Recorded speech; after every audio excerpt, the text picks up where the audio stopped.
नमस्कार मित्रों। Air conditioner learning के पार्ट 3 में आप सभी का स्वागत है। जैसा कि हम सीख रहे हैं कि एक नॉर्मल एसी और हैवी ड्यूटी एसी के अंदर फ़र्क क्या है।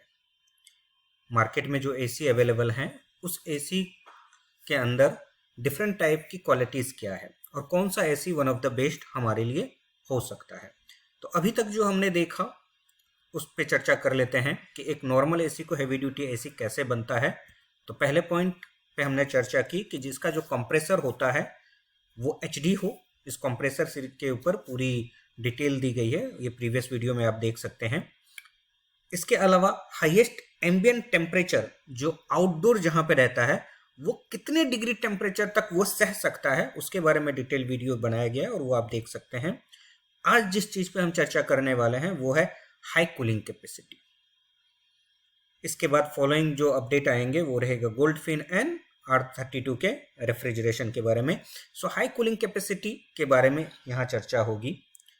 तो सबसे पहले कूलिंग कैपेसिटी के बारे में समझ लेते हैं। ये कूलिंग कैपेसिटी होता क्या है।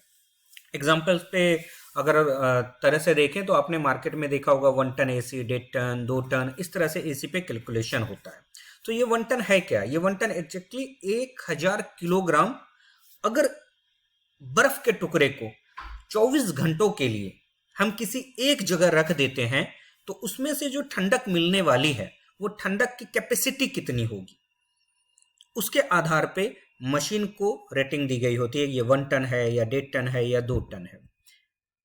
एग्जाम्पल के तौर पे अगर मैं 1 टन की बात करूं, 1.5 टन की बात करूं या 2 टन की बात करूं तो इसका गणित बीटीयू, केसीएल और वॉट में गिनी जाती है। इंडिया लेवल में बात करें तो इंडिया लेवल में बीटीयू और वॉट्स का चलन बहुत ज्यादा है, तो इसी के हिसाब से हम समझने की कोशिश करेंगे। आपने देखा होगा हर मशीन के पीछे एक स्टिकर लगा रहता है और वहीं से हमें आइडेंटिफाई होता है ये कितने टन का एसी है। क्या आपने कभी देखा है मशीन के ऊपर लिखा हो 1 टन, 1.5 टन, 2 टन? कभी नहीं। क्यों नहीं लिखा होता है? क्योंकि वहां पे ये जानकारी नहीं दी जाती है, वहां पे इसकी जगह जानकारी दी जाती है इस वॉट में। ये वॉट के थ्रू आप जान पाएंगे कि आपके मशीन एग्जैक्ट कितना है। अब एग्जैक्ट वर्ड मैं क्यों कह रहा हूं, क्योंकि आपको बताना चाहूंगा, क्योंकि होता यह है कि जब मशीन के ऊपर स्टिकर लगाया जाता है, जो कि ये स्टिकर दिया जाता है गवर्नमेंट के द्वारा, एनर्जी एफिशिएंसी ऑफ रेशियो के द्वारा, यहां से ये स्टिकर दी जाती है आपके मशीन की स्टार रेटिंग क्या है, आपके मशीन में एक्चुअल कैपेसिटी क्या है। सो एक्चुअल कैपेसिटी आप पिछले स्लाइड में देखें तो 1 टन कहता है कि ये 3517 वॉट का होगा, तभी ये एग्जैक्ट 1 टन कहलाएगा।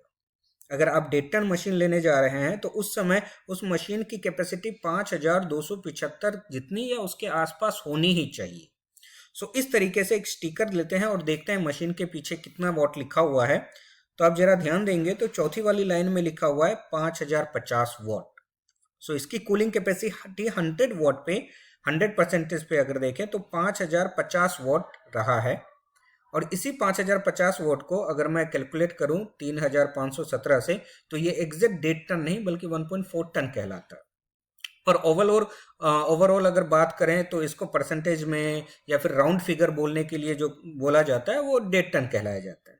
लेकिन जैसा कि अभी आपने देखा ये यूनिवर्सल और स्टैंडर्ड नियम है कि 1.5 टन अगर आपका मशीन की कैपेसिटी हो तो वॉट इसके अंदर 5275 सी 5, 10, 15, 20 या 50 वोट या 100 वोट से उतना ज्यादा इम्पैक्ट नहीं पड़ेगा रहेगा। लेकिन अगर ये 5000 वोट से भी कम हो तो ये सोचने वाली बात है कि आप एग्जैक्ट 1.5 टन की मशीन ले रहे हैं या 1.5 टन के लिए जितना रुपया दे रहे हैं उसके सामने आप 1.4 या 1.3 टन ले रहे हैं। और ऐसा नहीं है कि हर मार्केट में जितनी भी मशीनें आएगी वो इसी के आसपास आती है, नहीं। मार्केट में एक्चुअल वोट देने वाली भी कुछ ऑर्गेनाइजेशन है। एग्जाम्पल के तौर पे अगर आप ये देखेंगे तो यहाँ पे देखिए 1.5 टन का ही मशीन है और इसकी कूलिंग कैपेसिटी 100% में 5300 वॉट है, यानी एक्चुअल 5275 वॉट से ज्यादा है। सी कितनी बार मार्केटिंग के नाम पे ये भी कहा जाता है, किया जाता है कि यहाँ पे वॉट कैपेसिटी बढ़ा दिया जाए और साथ साथ में यहाँ पे कूलिंग कैपेसिटी भी 100 नहीं, उसकी जगह एडिशनल 110 या 120 हो। तो ये ध्यान रखने वाली बात है कि ये 100 हो और इसकी कूलिंग कैपेसिटी 5200 के आसपास या ऊपर का हो, तभी आपका मशीन हैवी ड्यूटी सीरीज में माना जाएगा। और एक्चुअली आप जितना पैसा इन्वेस्ट कर रहे हैं उसके सामने आपको उतना मिल रहा है। तो आई होप ये चीज़ आपको क्लियर हो गई होगी। अपार्ट ऑफ दैट ये पूरी स्टिकर के बारे में कुछ क्वेश्चंस हो तो आप हमारे ईमेल आईडी पे मैसेज कर सकते हैं, वहाँ से भी इसके बारे में इंफॉर्मेशन मिल जाएगी। तो धन्यवाद टीम ये वीडियो देखने के लिए।